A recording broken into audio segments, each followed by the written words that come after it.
Greetings and welcome to the latest edition of the Entheogenic Evolution podcast. As always, I am your host, Martin, and I'm very happy to have you with me today, as I am joined for a very special episode by the newly married Greg and Jenna Lake, discussing their newly founded Church of Psilomethoxin. And if you haven't heard of Psilomethoxin, it's kind of making the waves out there. It's creating some buzz, and it is basically, it's something quite new where you feed 5-MeO-DMT to psilocybin mushrooms, and then they do not produce psilocybin. They produce psilomethoxin, which is a 4-hydroxylated 5-methoxy dimethyltryptamine. So it becomes an edible form of 5-MeO-DMT. And we talk all about it, and we'll get there in just a minute with a three-way conversation with Greg and Jenna. Just to let you know, there were some audio issues during our recording, so I'm doing what I can to even things out and correct some audio bounce back that we got here and there and some other artifacts. But otherwise, it's a great interview, and I'm really looking forward to sharing it with all of you here on the podcast today. But first, a few quick thanks. Of course, I would like to thank everybody who wished me happy birthday the other day. I am now officially 50 years old, so there you go. And for everybody who took advantage of my free album giveaway for reverse birthday present of giving out my album, The Pure Energy of Unconditional Love, thank you for the comments and the feedback that people have issued to me in listening to the album and enjoying it. I hope you enjoy the album, and thanks so much for taking advantage of my free music giveaway. Of course, you can find my music over at Apple Music, Amazon Music, YouTube Music, Spotify, all the places, and of course at martinball.bandcamp.com. Also, thanks goes out to Wes, Peter, and Nick, all of whom made PayPal donations in support of the Entheogenic Evolution podcast over this past week. If you'd like to support this podcast, just stop by my personal webpage at martinball.net and use either the PayPal link at the top right of the page or the link over to my Patreon page, patreon.com/martinwball, and sign up at the monthly support level that best suits you and your interests and level of support. And also, I'd like to remind you that I am available for 30, 60, and 90-minute consultations to help you integrate your entheogenic experience. If you'd like more information about that, just stop by at nondualentheogenicintegration.com. Okay, so those are my quick announcements for this week. Let's go ahead and get into the interview with Greg and Jenna Lake. Just to let you know, I did mention that we did have some audio issues, and apparently I was hooked up to the wrong microphone for myself for my part of the interview, and there definitely is a difference between Jenna and Greg's volume level on their side, but I've done what I can to, even that out here for all of you in the listening audience. And also, just so you know, Greg's name is also George. It's George Greg Lake, and I do kind of alternate between calling him George and Greg throughout the interview, but it's the same person, and it's in part it is because we were on Skype and it has his name listed as George, and I'm just seeing that and I'm calling him George, but he tends to go by Greg, so that that's on me. I call him George several times, and I call him Greg a few more times. But generally, he goes by Greg. Of course, you want to find out more about psilomethoxin, you can go to psilomethoxin.com. So it's psilomethoxin.com. Okay, so here's our conversation. Hope you enjoy, and I'll put a little bit more of my new music from The Pure Energy of Unconditional Love at the conclusion of our interview today for you to enjoy. So I am welcoming on to the Entheogenic Evolution podcast, George and Jenna Lake, and they're here today to talk about the Church of Psilomethoxin and Psilomethoxin, and all the wonderful things that are developing there. And I've got a number of items on my agenda today that I want to cover with these two beautiful individuals. First is I just want to give a little full disclosure. It's about 15 minutes ago, I popped a couple of those psilomethoxin capsules, so we're going to have some real-time reports happening on the podcast today. And I also did an experience a little bit earlier in the week last week, which we could talk about if we feel like. And next item on the agenda is I wanted to say congratulations to both of you because you guys just got married. So let's start there. Yeah, thank you very much. Yeah, we got married October 8th, a small intimate ceremony with a lot of our friends within our medicine community. And then the next day we rolled right into a daytime Wachuma ceremony, and it was very beautiful. We're very blessed and grateful for everybody who came, and it couldn't have been more, I couldn't ask for more. Mm-hmm. Well, fantastic. Well, congratulations to both of you guys. Where I wanted to start here after congratulating you guys is, George, you've been on the podcast before, so I'm going to ask you to reintroduce yourself. But first, I would like us to go over to Jenna, and let's spend a little bit getting to know Jenna because Jenna has not been on the podcast before. So I would just love to invite you to introduce yourself, tell us about whatever you want, how you and George met, how you got into this area, let's get to know you first. Let's start with that, please. Okay, hello, I'm Jenna. Yay. So I've been in the medicine space or the psychedelic community for probably about 5 years now. And so my journey started just in a deep healing, as most of us do. You know, we've whatever was working in my life, whatever was happening in my life wasn't working. So I sought healing and got into ayahuasca and plant medicines, and that just led me on a big path of self-discovery. And, I have my yoga teacher certification and breath work. And so I just kind of dove into the entire healing modality. And I'm right now practicing hypnotherapist. So I like to just really, I think the integration part is my favorite part of this space. So I really dive deep into that and energy work as well. And Greg and I met, it's actually a cute story, I guess.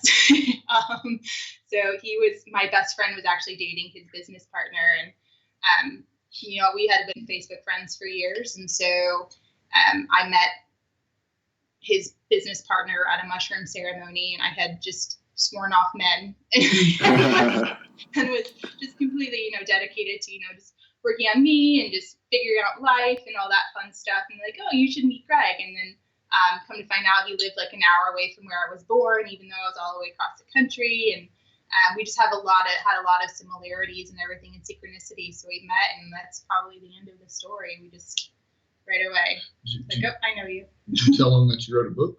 Oh yeah, I wrote a book. And I'm writing my second one right now too as well. So that's fun.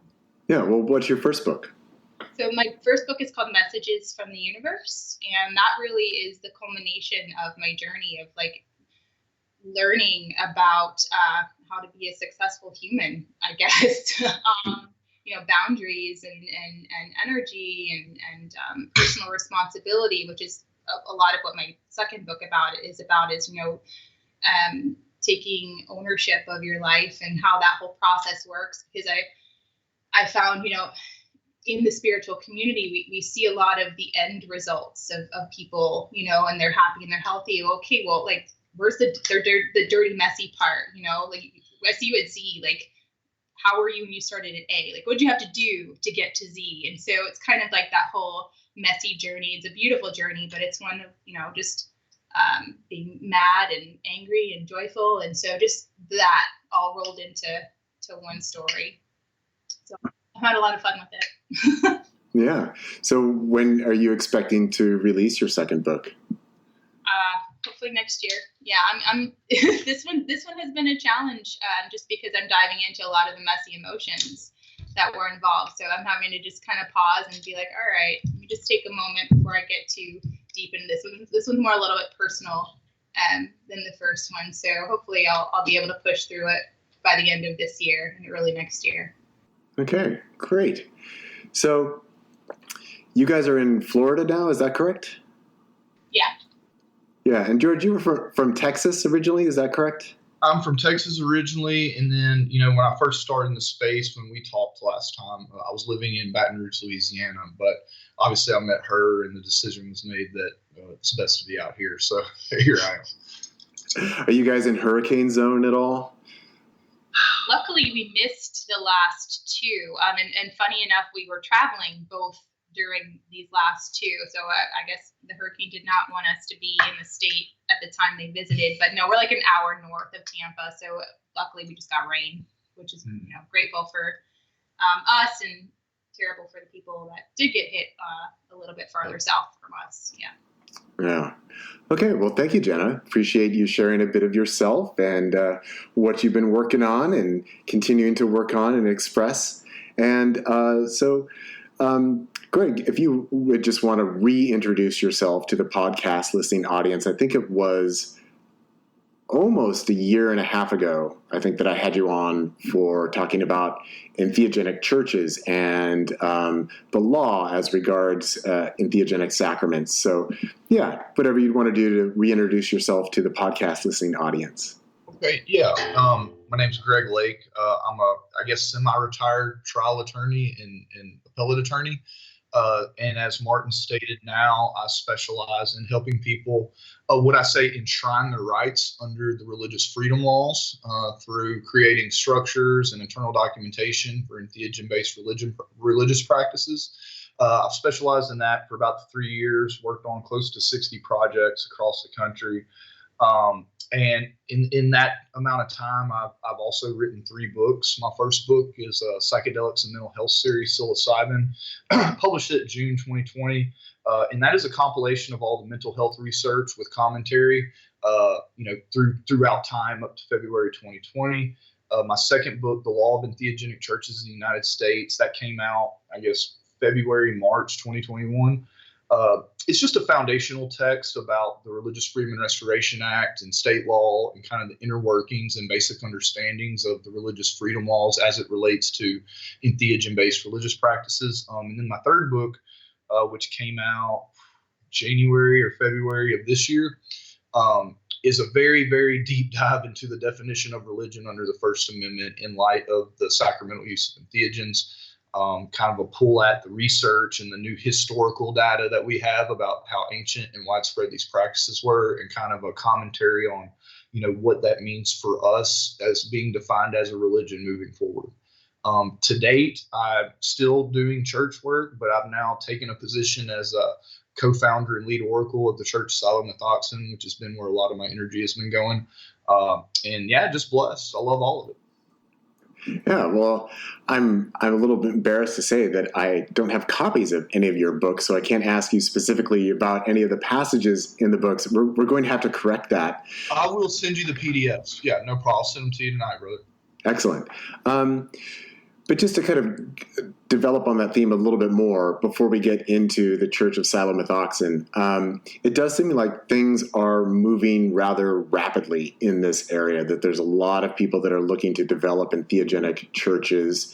And so I wondered if you could just maybe encapsulate as best you can what you just stated about the third book, about what is the definition of religion under U.S. law and the Religious Freedom Restoration Act. So where are we at on that question as a culture and society, legally speaking?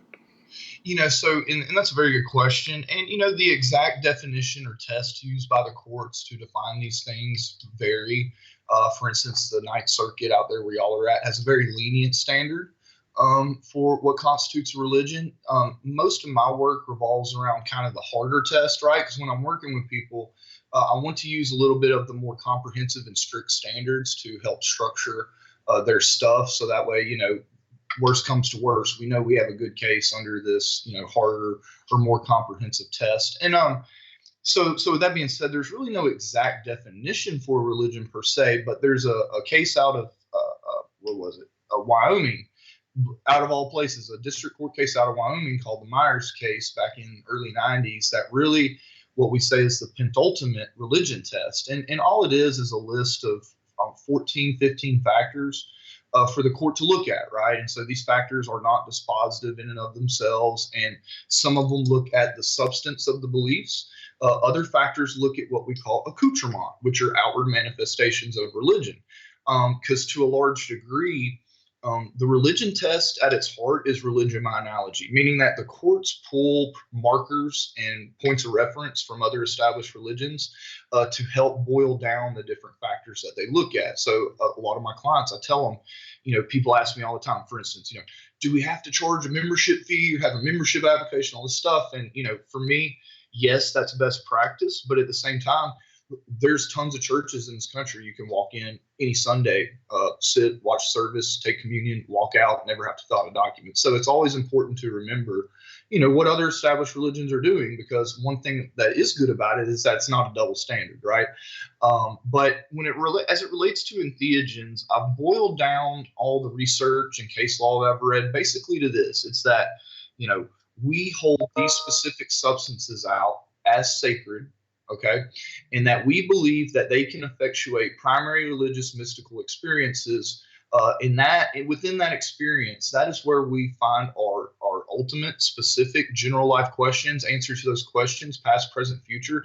No different than people consulting a holy book for those things, right? Here, we're actually consulting these alternate realms and dimensions for the same kind of guidance that holy books provide. And then more importantly, that we all agree that this certain ritual or ceremony protocol is best tailored to try and effectuate these experiences with people. And the reason why integration is so important, I tell people all the time, is because fundamentally, pastors or other religious leaders who work with a holy book do the same thing integration providers are doing. They're working with a book of religious experiences, trying to explain them to you and what it means to your life today. Is no different than an integration provider working with your primary experience, right? Or within a group working with your primary experience, helping you make sense of that to both your life today and past, present, future. So, that's the best way I can kind of boil it down and describe it for people. And again, with an emphasis on integration, because it's one of the more religious type practices that people do in the space.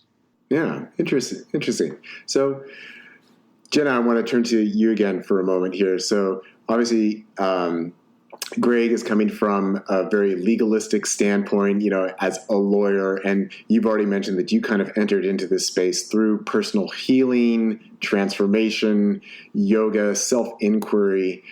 So we're going to be getting into talking about the Church of Psilomethoxin, but how has that sort of movement and transition been for you as someone who came at it from a different angle, other than being a lawyer and looking to establish something that could be legally recognized? Yeah, it's broadened my perspective for sure, just because you don't really think about that when you're doing your personal practices, like the overall general arcing society as a whole, and just watching what he does. And listening, I get a front row seat at everybody that he talks to, and all of the different churches that come to him. It's actually kind of bolstered, the need for the legal establishment of religions. Just, I guess it's kind of put my perspective is like, you're practicing religion whether or not you file for a church. Your religion is your personal practice and your belief. But it's made me see the importance of founding that, because the wave that we're going into, that the movement that's coming along, with the entheogenic based churches, it's extremely important, I feel, to our culture, and making it normal. And in this way, I've kind of got to see it become more accepted in the wider community this way. So it's just been a really interesting front row seat to kind of see that I don't think it's really done anything for my personal belief, just because that's already there, but the overarching impact that's making in not only in our local community, but across the nation is just fascinating to watch it becoming more and more accepted this way. Yeah, and it's kind of like you guys are at a very interesting nexus, both personally and culturally and society-wide, where we have people who have gained benefit through their individual experience and maybe their ceremonial experience, their self-inquiry, and then this movement towards entheogenic churches and the establishment of laws and organizations. This is all happening, that we're at such an interesting time. Like, one of the things that I reflect on a lot these days is I'm just about to hit the completion of my 15th year of doing this podcast, and how, back when I started, well, we had Santo Daime Church, and we had the Union do Vegetal, and we had the Native American Church, and that was about it in terms of entheogenic churches. And there really wasn't much discussion around all of that. But now, here we are 15 years later, and this is, to use the term intentionally, it's mushrooming around the country of this development of above board, public, open entheogenic churches, and people looking to claim their constitutional rights to have access to these sacraments. And it's just fascinating to been able to watch all of this develop and see what is happening culture-wide and society-wide. And of course, it's also global as well. It's not just here in the United States, though. Of course, when we're talking specifically about laws and constitutions, we're talking about the United States. I'm wondering, I'm sorry, what was that? Congratulations on doing this for 15 years. That's awesome. Yeah, I've really been thinking about that a lot recently. Just thinking like, my God, I've been doing this for like 15 years. And part of the joke is that I have to get everybody on Skype. Because I started doing this podcast with Skype, and I like to tell people, like, look, back then in 2008, I bought this $20 program that attaches to Skype, that records audio and video and does a really excellent job of it. And it has had free upgrades ever since I bought it 15 years ago. So everybody else has moved on to Zoom and other these paying platforms. I was like, I'm still on Skype, man, because it still works just fine. So come to Skype and let's have a talk. I'm curious. It seems like this is happening kind of throughout the United States, but in terms of people who are coming to you, Greg, for asking for assistance in setting up a legal entheogenic church, do you find that this is happening more regionally, or is it seem to be more universal? Like, what are you seeing at this point? It's for sure spread out all over. Now, there are certain pockets where I find that churches are more concentrated, such as on the West Coast, in Arizona. Texas has a huge population of entheogenic churches, tons in Florida, a few sprinkled out throughout the North. And again, these are just ones I'm aware of.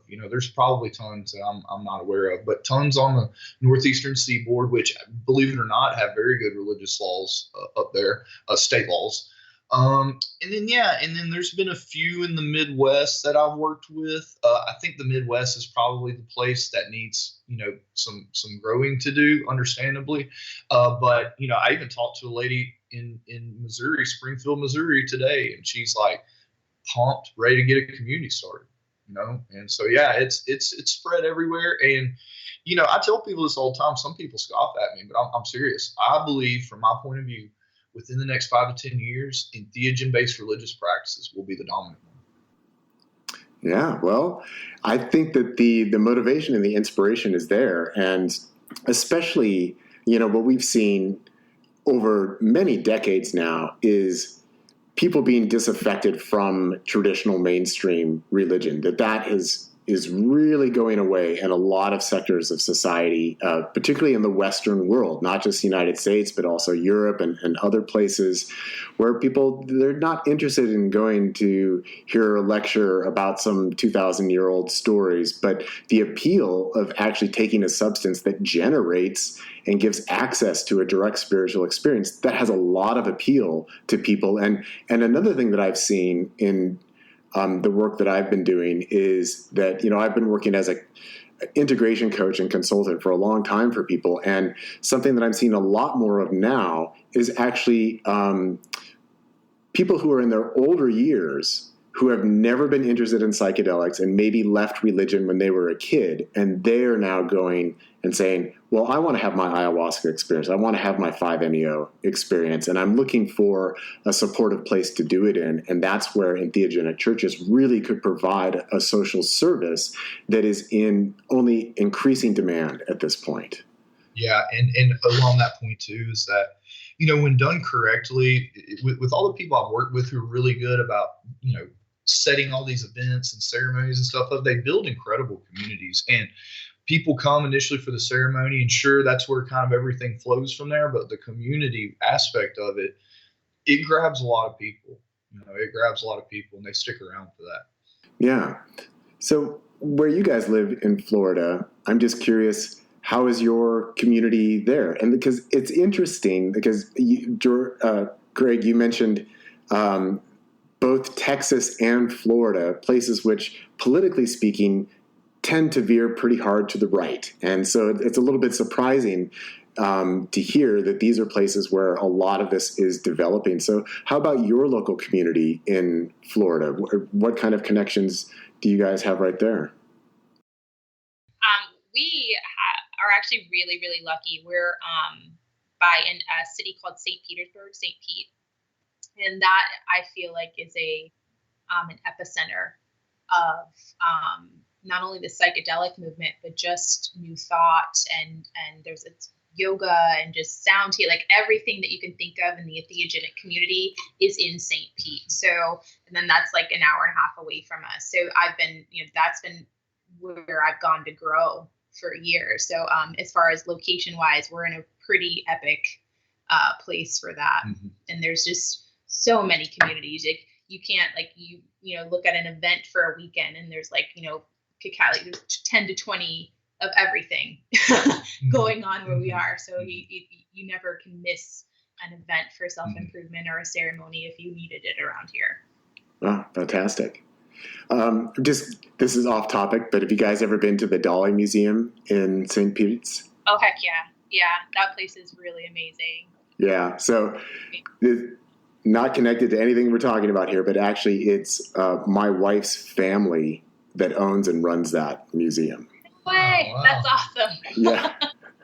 Well, tell them good job. I love it. It's pretty amazing, isn't it? I mean, you get in there and it's like the wall-sized pieces of the Dolly paintings is just amazing. I've only been there once, but it was really incredible.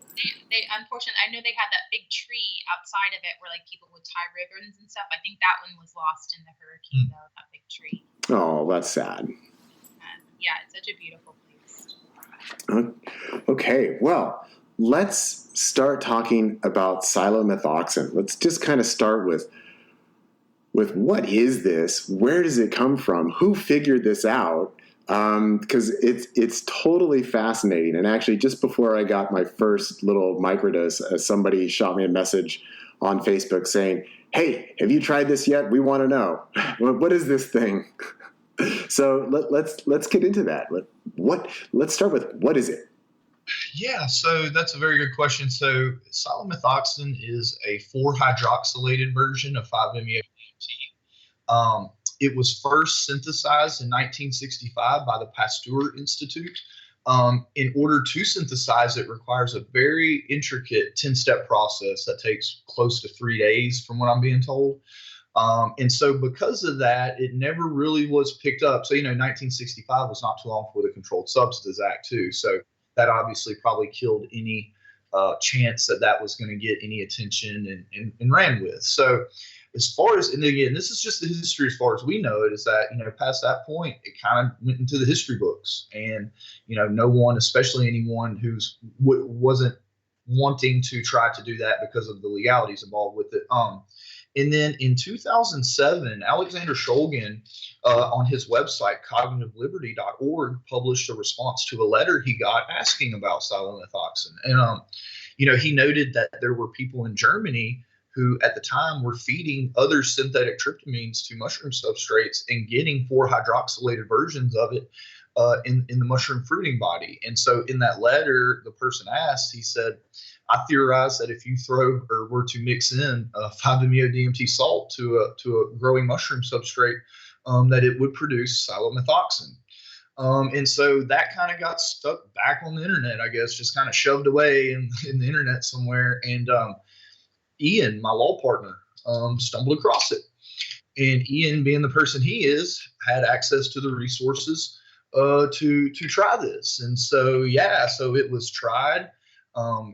As far as we know, it was successful on the very first run. Obviously, we've tweaked the process and are continuing to tweak the process as we move forward. But yeah, I mean, I'll never forget the first time I received some. They were mushroom fruiting bodies dried, but I mean, I noticed there was no bluing or any kind of bruising on them, right? So I was fascinated, and within a couple of weeks, took my first dose and said, "Man, this is incredible." And I'll say this is that I was never a real big microdoser ever. I was more of a let's go deep occasionally type person, but working with the Psilomethoxin microdoses is just, I mean, been incredible. So I don't know if either one of you are able to answer this question, but it certainly is a very interesting question. I mean, we don't have a mycologist or a botanist here, but the idea that you could take 5-MeO-DMT and you just introduce that into the substrate of the mushroom, and then the mushroom produces 4-hydroxy 5-MeO-DMT while also not producing 4-hydroxy-DMT, which is psilocybin. I mean, how does that work? Why does the mushroom make a 4-hydroxy 5-MeO-DMT, but not 4-hydroxy-DMT? I mean, that's so fascinating. And so that's a very good question. And look, I am no chemist or bioscientist or anything like that, and Ian could tell you a lot better than I could his theory behind it. But boiled down, it's like this: the mushrooms see the 5-MeO-DMT as food, and the process for them to 4-hydroxylate the 5-MeO-DMT is much quicker and efficient than doing the synthesis into 4-hydroxylated DMT. And so because it's quicker, efficient, and actually feeds the process somehow, they choose to work with it. And now, when we first started, we had to gauge amounts of 5-MeO-DMT to put on there. And we did figure out that you have to saturate it to a certain level to make sure that it doesn't produce psilocybin, right? So there's that saturation level where, more times than not, there will be either none or very little psilocybin content in there. And Ian has a great theory, and I hope I'm not misquoting him here, but the molecules themselves, psilocybin has N-and-DMT in it, of course, but then you have it. So the hierarchy of molecules with 5-MeO being on the top. So it kind of like hijacks the process and takes over with that. So that's, one working theory too, is that, you have a greater molecule here that's going to just kind of take over and insert itself in there. Yeah, which is interesting because from the phenomenological level, that's also how 5-MeO tends to operate. That if you've already started with something else and then you take 5-MeO-DMT, it's probably going to turn into 5-MeO-DMT. One of the things that I learned years and years and years and years and years ago was that combining DMT and 5-MeO-DMT together and taking them at the same time, I personally found to be worthless because it would just turn into 5-MeO. There was no element of DMT left because the 5-MeO would just overpower it and say, no, I'm here. And then 5-MeO also does that phenomenologically for many people after having experienced it, where then they might go and eat mushrooms or drink ayahuasca and say, well, that was a 5-hour 5-MeO experience. It changes the nature of it. That's been my experience every time.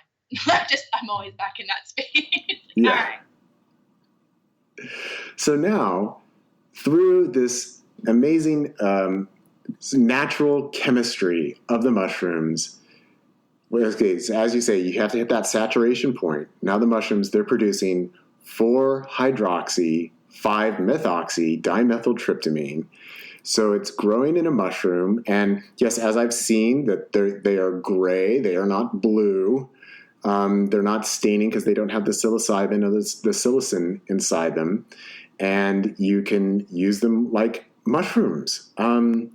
So, I mean, this is incredible. So we have this orally active form of 5-MeO-DMT through the 4-hydroxy. So when did you first get to experience this? So for me, a little bit over a year ago. So it kind of went like this: is that Ian discovered it, got some batches made, shared it with me, and shared it with some others who are also co-founders of our church and a bunch of other people. But we all tried it, and within a month, we got together and said, "Well, let's start a church." I mean, we didn't have any like original plans to like try to build it out big or anything like that at that time. But we went ahead and filed the church. But anyways, yeah. So my first experience, it just I noticed that it didn't give me like the weird kind of body load that psilocybin does. I noticed that I didn't have any real visual effects per se, but just felt extremely centered, and my mind was just still.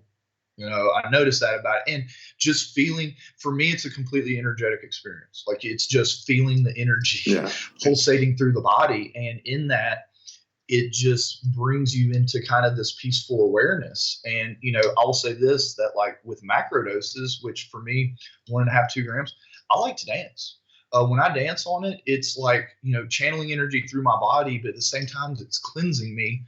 I had a Kundalini experience last time I did this.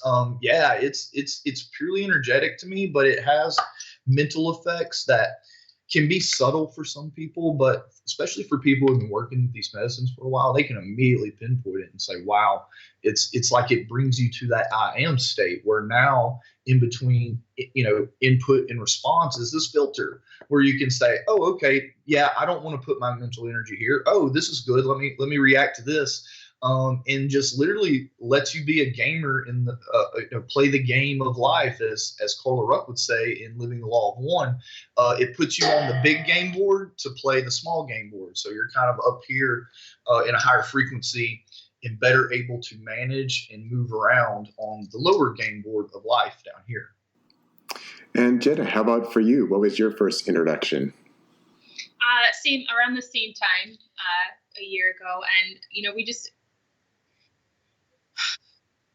kind of tinkered with it a little bit, and it wasn't probably until half a year ago that I started really like, oh, let me actually like sit with this and get to know it and play with it, and I like to call it the creation frequency that it puts me in. I like to play with energy, and I like to channel as well, and usually that has to happen.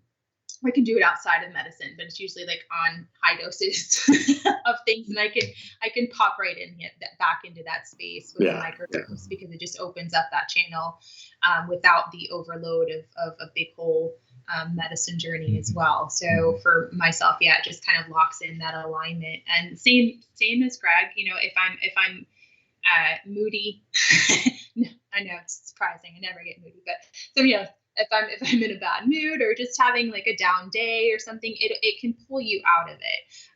And it doesn't stop the processing, but it takes the emotion out of the processing to where you can look at it from a different angle. You have to be in the emotion to deal with the problem. So I really like it for that as well. And pain management.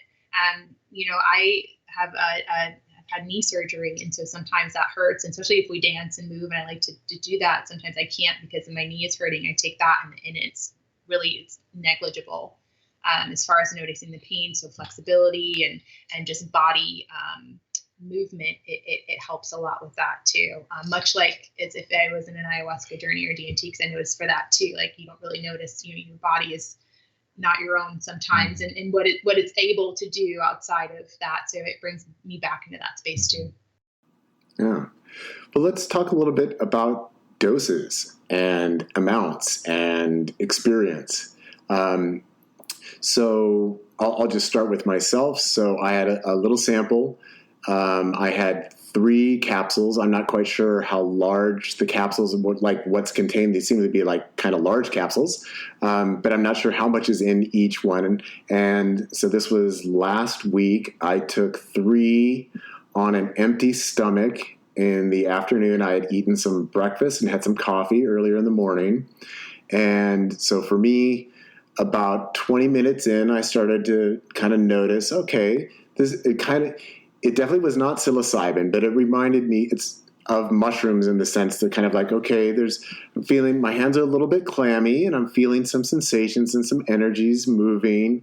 And then I would say by about an hour in, it was like, okay, well, I'm in it. And so for me, what I wanted to do is I just went and laid down on my bed because I just want to just completely pay attention to this. I didn't even put on any music or anything. I'm just going to lie here and feel this. And I would say that the whole transition in was very smooth. And, I told my wife, I'm going to take a microdose. But actually, I would have described it that the 3 capsules, it was more than a microdose. If we're going by the idea that a microdose is something that you don't really noticeably feel, whereas here I could say, oh, yeah, I'm definitely feeling something. And it was interesting, around, I think, maybe an hour and 20 minutes in, there actually was a bit of a pop where suddenly all this energy went through my arms and my hands got very tingly and things just kind of opened up a bit, but kind of in agreement with what Greg has said, that I wouldn't describe it as overtly visual. That for me, 5-MeO has visual qualities to it, but it's very translucent. So it's very faint, it's very translucent, kind of an angelic glow of light around things. And then I would say, also what happens, my voice tends to alter. If I get too altered, my voice gets altered. And, so I just did a little, so how's my voice? I actually spoke out loud and was like, okay, I'm dropping down, but not too deep. So I can tell, I'm being affected that way. And I would say it was about 3 hours or so that I noticeably felt it. And then there were a couple hours beyond that where it's like, oh yeah, I'm just kind of riding the wave a little bit, but I wouldn't, like, nothing's happening, at that point, I would say. But it was, I would describe it as having been very smooth and very easy. And also, again, noticeably not like mushrooms. Because if I had taken like that amount of psilocybin mushrooms, I would be getting definitely some faint visuals and like, oh, there's some geometric patterns in the carpet and stuff like that. But that was not present. So that was my experience. Yeah, no, you hit the nail on the head pretty much. I mean, so just so you know, the larger capsules were 250 milligrams. And again, this is just a dried and pulverized mushroom fruiting body. So he took about 3/4 of a gram. And so that would be on the large end of, like you say, it's not a microdose there, I guess, getting into the macrodose land. But really the scaling with this is different than when we talk about psilocybin and stuff like that, I feel. For me personally, I wake up in the morning, I do a water prayer, and then I eat breakfast, and then I take 300 milligram microdose.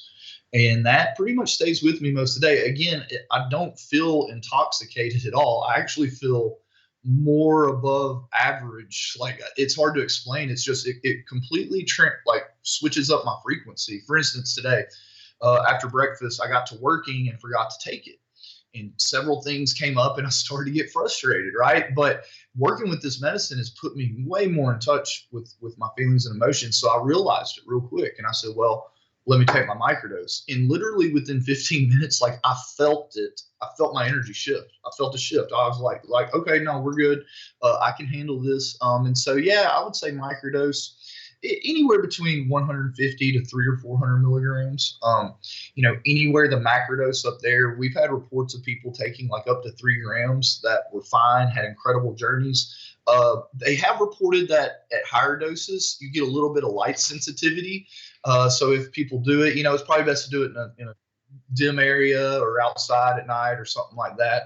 But that was about the only negative thing reported. I mean, other than that, the people had both beautiful journeys. Both of them were able to work through some pretty deep trauma just on their own with it. And so, yeah. And lastly, I'll say is that, yeah, it's new. We've given it to about 2,000 people so far without incident, all good reports. But we are figuring out that people are slightly different on their tolerances, and it depends probably why they're using it, things of that nature. So we're just encouraging people in our church, like, hey, work with it, be safe, be responsible, but work with it and report back, because we're going to compile information and then publish it. So that way, new people will have a little bit better grip than we do right now on exactly kind of the dosing scheme and what to expect and things like that. Yeah. So when we're getting into the larger, more macro doses, I'm curious about reports from people who may already be familiar with rapid onset 5-MeO-DMT through vaporization and full non-dual absorption. I'm curious what people are saying on that. And so that's something I haven't had a chance to devote the number of hours it would take to go deeper with this particular mushroom.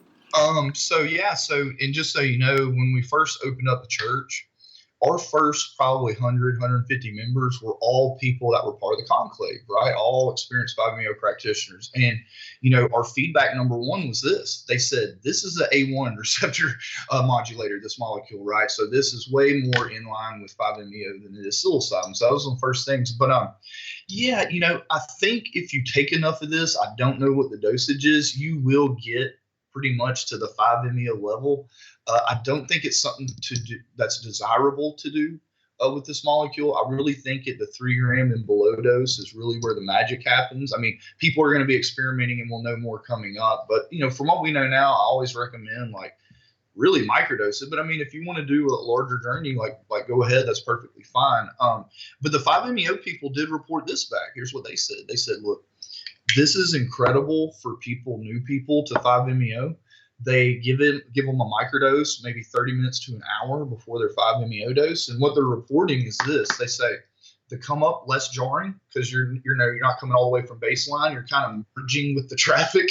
I guess I'd say so. People are it's way easier for them to let go working with Psilomethoxin. And then they report on the back end, it flattens out the curve so you don't just drop straight down. People have a much longer period where they can actually recall their peak experience and start integrating that into their life. And so they've noticed that it's been great for people on the back end of a 5-MeO journey to really, really start to integrate that peak experience into their life. Yeah, very, very interesting. Okay. Before we move on, anything else you guys would want to say at the phenomenological experiential level with the Psilomethoxin?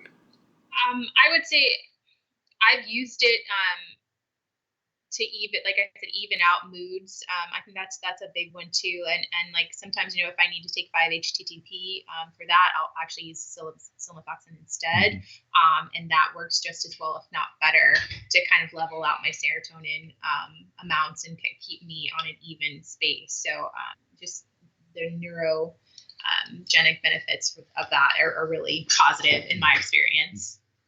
Yeah, I'll say one thing. It seems that, and this is, again, just anecdotal reports, we don't have brain scanning or anything, but many people, especially experienced practitioners, have quoted that they believe it actually has some neuroprotective, neurogenerative benefits. Yeah, and it seems to be something that tryptamines in general might be good for. And certainly an area that we need more study, more research in for people who have various kinds of neurodegenerative issues, Alzheimer's, anxiety, depression, and then actually potentially regrowing, rewiring, and nourishing the brain. Yeah, we are the tryptamine animals, so more tryptamines can help. Yes, absolutely. Okay, so let's talk about the church. So the Church of Psilomethoxin. What is it? What is it doing? Who's behind it all? And how do people get involved? Let's talk about it, because this is more than just the rollout of these particular very unique mushrooms themselves, but also this idea of this church. So yeah, we want to hear all about it. Okay, so the principals are the founders. It's me, Ian Ben Weiss, my partner, our other veteran cohort, Benjamin Moore, and then another veteran, Ryan Bajan. It's us four that got together and decided to start the church back well over a year ago. And so, yeah, the church, our main thing is getting people sacrament, right? So people sign up. There's a membership application. If we feel comfortable that you're being sincere, that you can be responsible working with the sacrament, we will accept you. And yeah, but the secondary to that is going to be, we're going to be having Sunday services, and we're going to be having very in-depth integration program. So for our Sunday and let me backtrack a little bit. So we're a non-dogmatic church. we believe, number one, in the principle of cosmic unity, and we think that everything else in life will flow from that, right? The idea that all is one. So, but regardless, with that, right, because of cosmic unity, it's against dogma. We can't be dogmatic, right, if we believe in cosmic unity and the oneness with all. So our doors are open for all. And so what we're going to do in these Sunday services is just start exploring. So, for me, when I really started to explore some of the answers to the more existential questions, what they call ultimate questions, right? Like, I really found a lot of peace in that. And to be honest, even today, my religious spiritual views evolve on a daily basis, but it's that every day I feel secure because I have some kind of answer that really helps me overcome the fear of death. And from there, we can all work back. So, we're going to be studying ancient religious texts, academic texts, all kinds of things, just exploring these questions together. And, we hope that people are able to find something that they like that's an acceptable answer to some of these issues and latch onto it. If not, that's great too. But it's really just being together in a loving container and searching for answers to these questions together, and obviously community and fellowship. So we're going to be doing a very in-depth integration program as well, right? Because integration for us is not necessarily primary. Working with the sacrament's the primary, but a very, very close secondary aspect of the practice there. So we're going to take it seriously. We're going to, create really good integration groups. And so, other than that, I'll say this, that, sorry, I had a cat. Yeah, what's the cat's name? Who's the cat? That's Bastet. Well, hey, kitty. Meow, meow. Yeah. She wants to be on the podcast too. Yeah. That's it. And one thing I will tell you is that we're going to be using our platform, our Sunday services, to raise money for other aligned third-party nonprofits. So, every Sunday when we do a service, we're going to pick another nonprofit, have them come give a 5-minute talk about what they do, and then leave a link in the description. And when we post to YouTube in the description, for people to donate to those organizations if they come and see it and, they feel so called. So that's another real big thing of ours, is that, yes, we have a yearly membership fee. It's $55.55, but we're really using that money to build this platform to help raise money for a lot of, other really good causes. So regarding the church itself, is this something that you have filed the paperwork for? Is this an official organization? And so this is something that, of course, we talked about in your previous interview of like, what are the steps and what is the process? But let's go ahead and let's review that now, because you're nodding your head that, yes, this is what we've done. So let's get the download on that again of like, what is this process of actually creating an entheogenic church and establishing it as being legally recognized? Absolutely. So I guess I'll say this from the start. You're still protected legally if you're engaging in a sincere religious practice. The reason why we formalize these churches is to provide some structure. And also, like I said, a lot of it's religion by analogy. So if a judge is looking at an organization that's completely underground, as opposed to one who's filed like other churches and gone through kind of the same hoops that all other religious organizations go under, that's obviously going to be a check mark in their favor, right? So that's one of the main reasons why we do it per se. But, again, to provide structure. So, first step is filing a nonprofit entity with your state. Some states have special religious nonprofit entities. Some states you just file a regular nonprofit entity. But that would be one, getting on the board, file with the state. From there, you want to generally work up at least 2 internal documents are the major ones. And one of them is the statement of beliefs. Okay. And what the statement of beliefs does is kind of lays out these foundational belief structures and stuff in such a way that you meet those substantive factors of the Myers Court. Right. And so that's really why that is. It's basically proving up your religion. Right, through the statement of beliefs. So for our church, we decided not to come out with a full statement of beliefs. Like I said, we're going to be searching for answers and stuff. And so what we plan on doing is to publish writings through our website. And then every 6 months, we're going to go back, pick the good ones, throw in some commentary and publish them into booklets. But normally most churches I work with, that would be the first thing. It's like, after filing, it's like, let's hammer out this statement of beliefs. And then, a set of bylaws. Every nonprofit, religious or not, needs a set of bylaws that govern the internal administration of the church. So we've obviously got a set of bylaws. And then, from there, it's really just, and let me say this, any entheogenic church, you're going to want to come up with really sound screening procedures and safety procedures, right? Because that's one of the elements of these religious cases is the government has to show that you're putting people at a severe health risk. And as we know, the only real risk that we run here is one, people being contraindicated and not fit to sit, or two, not having a good controlled enough container where people go crazy and end up hurting somebody or themselves. So those are two things you want to document, like how you're going to screen people and actually screen them, and then how you're going to run your ceremony in such a way as to ensure that there's a safe, loving container there. And then, the last thing is really just basic, getting an EIN number and getting a bank account. And, once you've done all that and had your first board meeting, you're more or less ready to go, all other things being equal. So then, with your church specifically, I mean, you've mentioned these Sunday services, which doesn't sound like the consumption of the sacrament at that time. But will there be like services with consumption of the sacrament? And also, I mean, you've mentioned there's the website, and I know that there is the private group on Facebook. So that the internet networking of individuals who are sampling the medicine and giving feedback. But is there going to be an established building, a location where this then happens? Is that in the works or not? Yeah, very good question. So obviously right now we're online, we're digital. We're going to be doing online digital Sunday services and integration. As far as ceremonies are concerned, I think what our plan is at this point is that we're going to put together a ceremony facilitator course for people.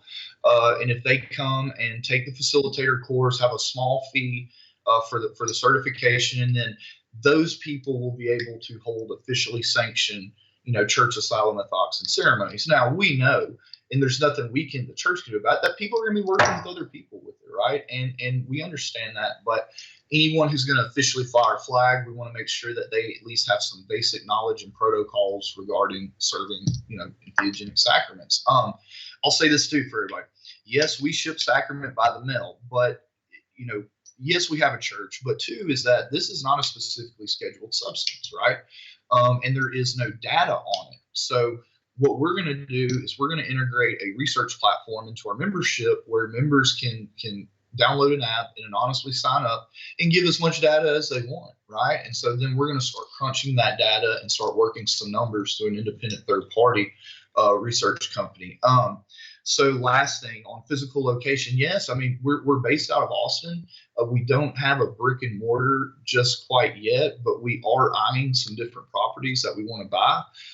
That will be kind of home base, and then we'll film all of our services from there. We'll be holding events there and working to establish other locations like that across the country. Oh, so really sort of spearheading this effort. And let's just go back to a moment on this idea of the psilomethoxin. It's not a scheduled substance. It's not on anybody's radar. Is that why you chose to use this particular sacrament for the rollout, or is it because the sacrament itself is so amazing that you chose it? Yeah.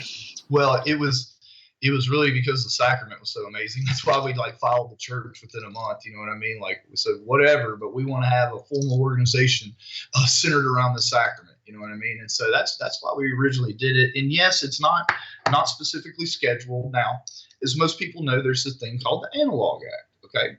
Well, what does the Analog Act say? Well, the Analog Act says that, okay, if a substance is substantially similar structurally to a Schedule 1 and has the same or substantially similar hallucinogenic effects, then it can fall under Schedule 1 via the Analog Act. So obviously our position here is really on that second part, that, and you've experienced this, is that at a normal dosage range, this experience is nowhere near the intensity and depth of a 5-MeO experience. And if you remember correctly, the DEA recently backed off scheduling 5 tryptamines. Well, there was really 7, but the first 5, 3 of which I believe are substantially similar to 5-MeO. And Ralph Metzner even said that one of them was therapeutically the closest thing to 5-MeO he had. And so, with that signal from the DEA definitely influenced our willingness to really go through with it. Not that we weren't willing, but like it was kind of a synchronicitous event for us. And so, yeah, we feel confident, especially once we get the data, that there's just going to be no case to be made, you know? And so, yeah, that's where we're at, like on the legal status of it. Yeah. And it's such an interesting question of being similar to something else, or, you know, at the analog level, either from the chemical structure. I mean, because it's an interesting, almost philosophical question, like how different does a molecule need to be in order to be considered different, or how similar does it need to be similar? I see, Jenna, you want to jump in, so go right ahead. Well, I was going to say one more thing is that, you know, on the substantially similar thing, there have been several times in courts across the country that the Analog Act has been held to be unconstitutionally vague, because in all reality, and even the courts recognize this, there is no way beforehand to determine whether you're covered under the Analog Act or not, right? So obviously that's kind of our first go-to thing, is that we could have scratched our head for 5 years, hired as many experts as we want, and would have never gotten a solid, clear answer on whether we fall under the act, right? So, you know, in this case, that would have been, you know, a prior restraint on religious freedom as well, you know, with the Analog Act. Go ahead, Lil, I'm sorry. I will say, just coming at this from a bigger picture standpoint too, Greg is really, and Ian and Ben as well, have done a phenomenal job of, I don't want to say getting ahead of, but thinking forward with the government, because we are implementing, you know, third party, like medical research, and I hope people realize and can take note of the significance is, if we can prove this is beneficial, then what about the other stuff that it's very similar to? I feel like this is going to be a domino effect with all of the data that we're gathering. This is going to help further the cause of other things too. So it's really cool to know that this is the beginning of something that's going to influence a lot of other things. Yeah, which is, of course, one of the reasons why I wanted to get you guys on and talk about it as soon as possible, because it's like, oh, this is just starting. We've got to talk about this. Yeah, Martin, I want to say a couple of things real quick. Is one, you know, for our church, you know, our position is this, is that back before St. Thomas Aquinas did his job to separate religion and science and medicine, back when the great alchemists and hermeticists were on this planet, you know, our position is that that's the proper balance, right? That science and medicine aren't completely separate from nature and spirit. And so, you know, for us, mixing the synthetic salt 5-MeO represents medicine, science, right? Mixing it in with nature, spirit, with the mushrooms, that literally we have a physical manifestation of this reunion in this proper balance. And so that's one of our main things about this church, is that, you know, we think what's healthiest for everybody is like that. There's actually a little bit of overlay there between science and you see in the psychedelic space, they are coming closer. But I think there's still a lot of headway to make. And, you know, for us, this represents that on this plane of existence. And so, yeah, I just wanted to insert that in there too. Yeah. And go ahead, Jenna. Yeah, go right ahead. Hopefully, you know, we'll eventually come to realize that they're the same thing. They're just explaining it different ways. Mm-hmm. So, you know, that's our ultimate goal, is to get everybody to realize that. Yeah, well, I really love that. It hadn't actually occurred to me before that this particular mushroom sacrament is a combination of the synthetic and the natural. And I just think that that's really significant, because that's also what I feel is a rather artificial divide that we see in a lot of in the psychedelic community, of people saying, no, it's got to be all natural, and if it's made in a lab, it's bad. And like, well, this was made in a lab and it's all naturals. And it's nice that it bridges that divide and kind of provides a window for people maybe to explore even why do we make these distinctions between the scientific and the spiritual, and the artificial versus the natural. And, you know, especially if we're going to that position that, as you were saying, Greg, that, well, it all comes from one. It's all one. So why are we insisting on these divides anyway? And it's great that the church itself is not only going to be providing services and sacrament, but, as you say, collecting scientific data, and to use Jenna's words, of being very forward thinking, of thinking about how can we apply kind of everything within this arena to what's going to be taking place within the context of this church. So it's a very rich area of both experience and data, I think.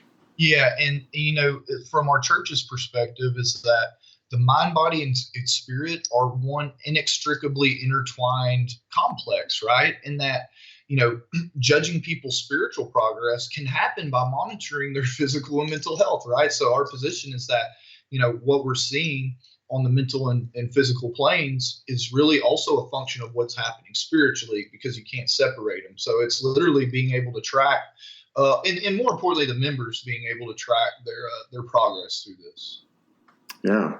So let's go back to the Sunday services. How is that going to work? And this interview is going to be coming out after the first one.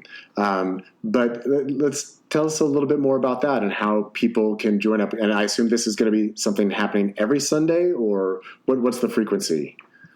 We're going to start out bi-weekly, Martin, until we really get a grip on it and get good at it. And then we're going to switch to weekly. Just right now with everyone's schedule, trying to line all that up every week right now, it's just untenable. But we are going to start out bi-weekly. And, the services are going to be like this. And it's called Sunday Sacrament Service. So we will have, if people feel called, no requirement, we'll have a blessing done for a microdose for whoever feels so called, kind of at the beginning. But, from there, we're going to do a 15 to 20-minute guided meditation by Jenna. And then, through the future, and I would love for you to come speak to sometime, but we're going to have a lot of different speakers. But I have started to work with, and who will be doing our first one is Pastor Chuck Crisco, who used to be a fundamentalist Christian pastor, who's now been working with entheogenic medicines.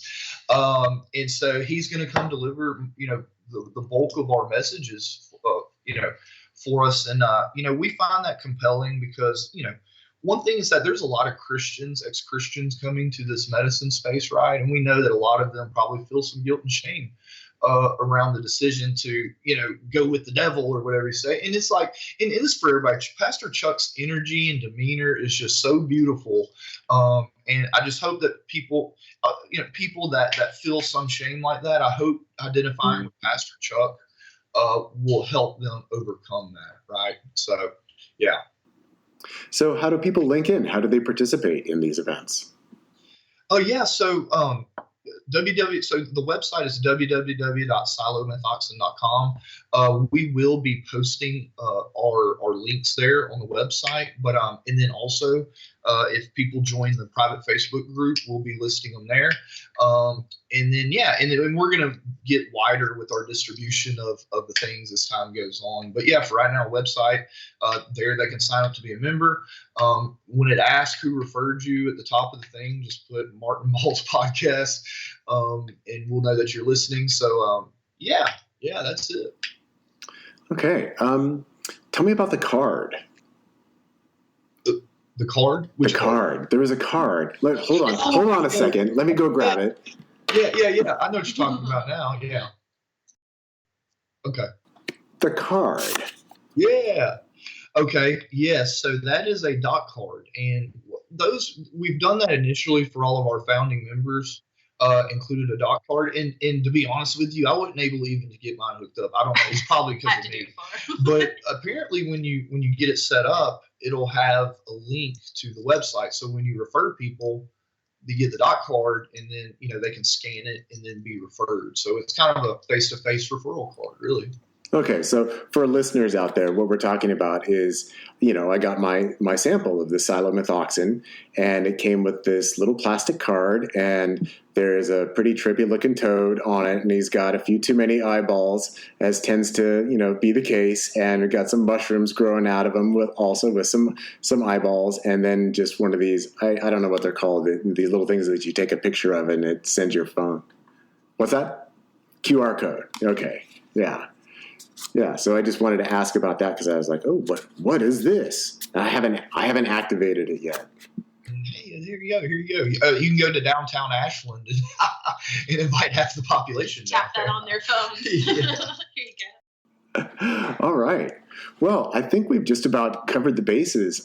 Is there anything that I didn't ask you about that you really think I should ask you about, or that you want to share about the church and about Psilomethoxin or anything else on these lines?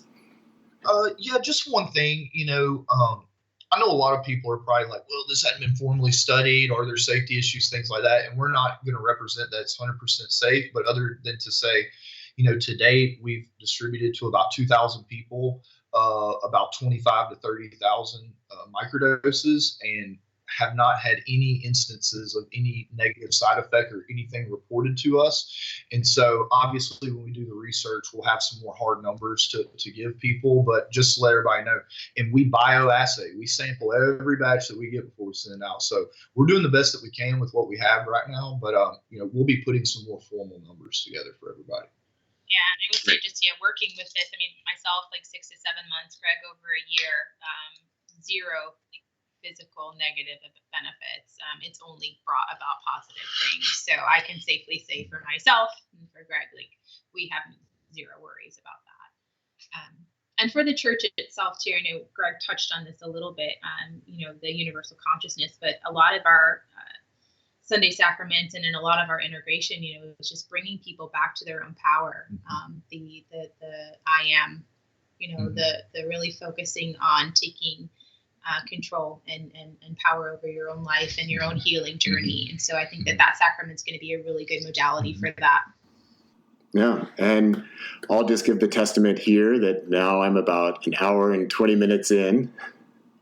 And I'm definitely feeling it, just so everybody knows that I can definitely feel the expansion. I can feel the energy. You can probably hear it's having a little bit of an effect on my voice at this moment. Yeah, so it's just kind of starting to open up for me right now. So I know that I've got next couple hours are going to be a little bit interesting, and there's going to be some stuff to feel.